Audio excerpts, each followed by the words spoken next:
Hello everyone. In this lecture we are going to talk about storage spaces. Now, last lecture we talked a bit about creating virtual hard disks, and I walked you through doing that. And we talked about the different kind of disk types, basic versus dynamic. And I had said when I mentioned dynamic that Microsoft did not want you to use them, that this was considered old legacy technology, and they'd created something new to take its place. That new thing is storage spaces. So I'm going to show you how to use storage spaces, which will be basically grouping together individual disks, whether they are virtual disks or physical drives, grouping all these logical disks together into one big pool, and then either chopping up that pool into smaller chunks, or just leaving it as one large pool of space, one large pool of data. So, let's get started. So first we want to go to disk management. So back to computer management, and then disk management. You'll see that I added an extra couple of drives. So now we've got two physical drives, the homework drive that we had done before, and an empty one. And then I have two virtual drives. So we're going to take some of these drives and we're going to push them together. We're going to create a pool of disks that we will then be able to reorganize if we want to. So to actually do the storage spaces, to create them and to work with them, we need to get into control panels. So control panel, and then in here under system and security, we have storage spaces, the storage spaces control panel. So this is where we will go to create and then manage the storage space. So first, let's create a new pool, a new storage space with which to start adding drives to. So UAC is going to ask us, are we okay? Yes, we're okay with this. Now here we see these are the 4 drives that are not the system drive. We can't change that because, like it says up here, if you use a drive in the pool, in the storage space, when you first create it, you're going to erase the drive. It's going to delete everything on it. So obviously we can't use our system drive because then we have no system. So we're going to have 4 different drives we can use. I will take the first one. This is the one, if we go back here to computer management, this is our E drive. This is one that actually has a partition in it. This is going to blow away this partition. Everything is going to be completely erased. And in fact, this disk is going to be removed from the list of available disks because it will now be added to a different space, to a different storage space. So if I check this, and then I'm going to create the pool. We only need to have one drive for a pool. We can add others later, and the idea is that you will add others later. But to start with, to first create the pool, we can just have a single drive. So, okay, I will create the pool. It will prepare the drive. There we go. Now, if I go back to disk management, you'll notice that the E drive is gone. That homework drive no longer exists. That's because it has been removed from the system. It has been added to this new pool that we're going to create. Now it's not done yet, so you won't see the pool, but once I finish this, the pool will mount in the disk management area, and you'll be able to see where it is. So let's call it just storage. Okay, we mounted on drive letter E. It'll be NTFS file system. Let's talk about resiliency type. Now, there are going to be 4 different types of resiliency. Simple, no resiliency, meaning it's just one big block of data, a place that we can store stuff. And that's it. There's nothing special about it. It's just a bigger pool of data. 2-way and 3-way mirroring. A mirror is an old idea. The idea behind this is you can take a second or third hard drive, and you can have an exact copy of your data on another drive. So basically, we take 2 drives, we mirror them. That tells the system every time I write to one drive, I'm going to write that exact same stuff onto another drive. So it's constantly basically making a backup copy. It is constantly duplicating everything you do. The reason for this is hard drives are one of the only mechanical things left in our computers, and even now we're starting to go away from that with solid-state hard drives. But still, it's very cheap to buy a large mechanical drive. Mechanical drives tend to fail eventually because they're spinning constantly. And so when they fail, well, you lose your data unless you have it backed up. This way, with a 2-way mirror, if you have 2 disks that are exactly the same, like identical, if one fails, you still have that second one available and it's up and running. You don't have to do anything. You don't lose data. You don't have any downtime. You can just start using the other mirror. You will, of course, need to replace the bad drive, but this protects you in that situation. That's what they mean by resiliency. A 3-way mirror is the same thing, but in this case, you've got a number of drives. It helps protect from 2 simultaneous drive failures. You need to have 5 drives for this because this becomes this becomes more of, you have different parts of a drive stored on other different parts of drives. So that way you can lose 2 drives. As long as you have 3, you'll be able to get them back. Finally, parity. Parity is an idea, is similar to the RAID 5 system.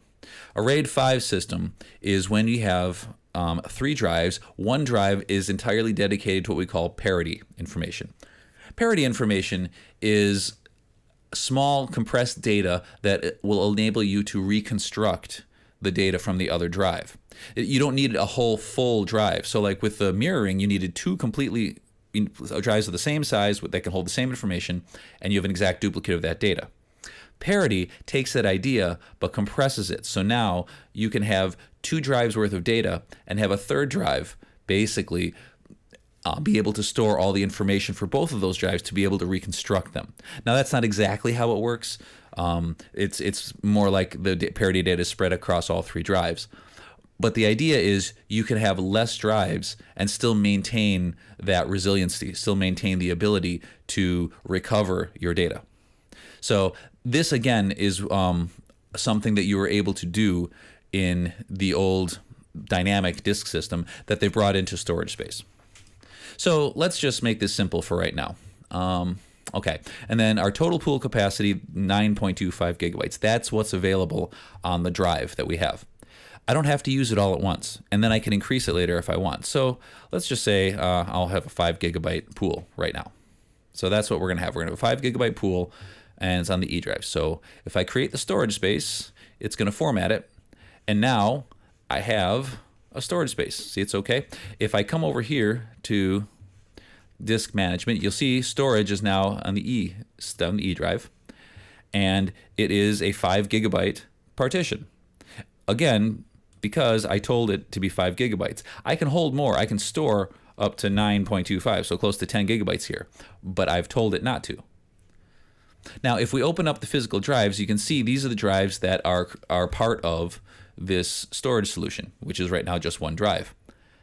If I want, I can add another drive, so let's do that. Let's add some drives to this pool. Now we've got a couple of virtual drives. We've got our other physical drives. So let's add both the second physical drive, and then the first virtual drive. Okay? So add the drives. It is going to prepare them and put them into the pool. Now notice, I'm using a little bit of data here because it has to keep track of some data to tell it, okay, we're using all 3 of these drives. But notice I now have an 18.5 gigabyte capacity. I've only a storage space that is set for 5 gigabytes, but I could have one that's up to 18. And if I look at the physical drives, now we're going to see I've got 2 physical drives here. Notice it does not show the virtual hard drive because the virtual hard drive is not a physical drive.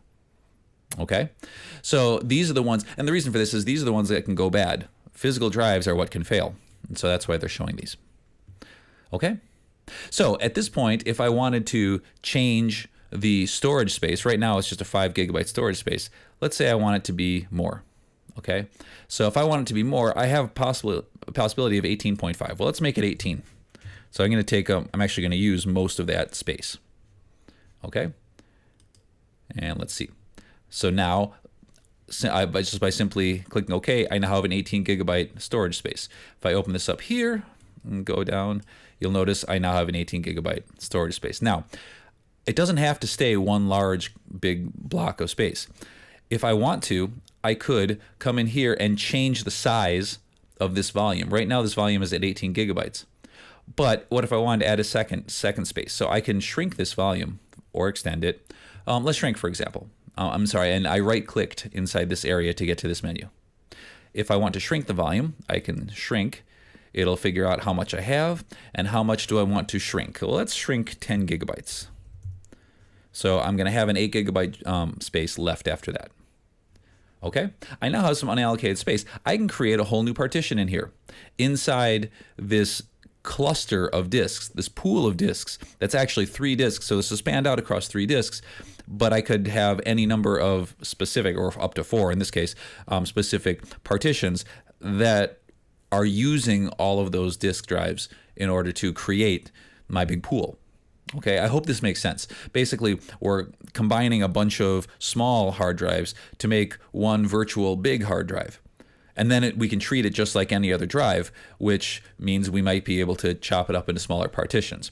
So as far as the computer is concerned, this storage space is just one big drive. And if you had a couple of terabyte drives, you can push them together and have a 2 terabyte partition, and so on and so forth. Okay?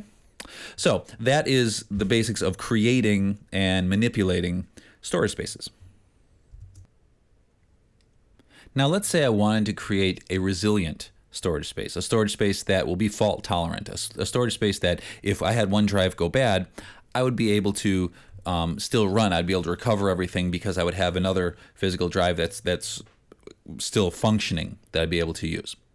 So to do that, first we'll have to break up this storage space to give us some room because we don't have enough drives. So we can delete a storage space. Right now there's nothing on it. If you do delete a storage space, it's going to basically delete everything that's in it and undo the storage space, basically giving you all of your physical drives back. Okay, so delete the pool. There. Okay, so if I go back here, I now have a bunch of unallocated space. These are the drives. These are the physical drives that were being used before that that had been part of the pool. When they got released, they didn't get reformatted or anything. They just were left as unallocated space. So now I have 2 empty drives that I'll need to format again. I suppose technically I don't even need to do this, but just to show you again how that works. So when you see me adding things, you'll see them being deleted. So I have 2 physical drives right here. Okay, the E drive and the G drive are both physical drives. Now, if I want to create a storage space using these drives that will be resilient, let me get back into System Security, Storage Spaces. Let me get back into here. We have a pool here that's using a little bit. This is the old, the first virtual hard drive, the first virtual hard drive that we used. I'm going to leave that as it is, and I'm going to create a new pool.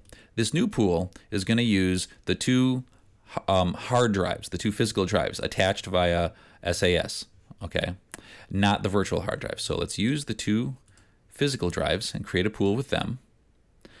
And now I have the ability to create a 2-way mirror.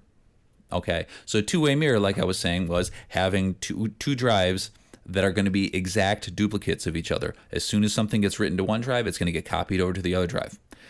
Your storage space is only going to look like one drive because it's the same data on both drives. So you will only see half of that. So down here, you see the maximum size is only 7 gig. We have an 18 gigabyte availability, but some of the space is going to be taken up by the storage space itself, and then half of that, whatever is left, if there's the 14 gig left, half of that is the only usable space. The other half is the duplicate data. Okay, but what this means is if one drive fails, I still have all of my data. I still get to use it, and then I just have to replace the hard drive. So create the storage space here, and then what's going to happen is I now have a new storage space E on drive E right there. It's a 7 gigabyte storage space. It's actually using both of those 10 gigabyte drives, but this is all the available space. But it is a resilient space.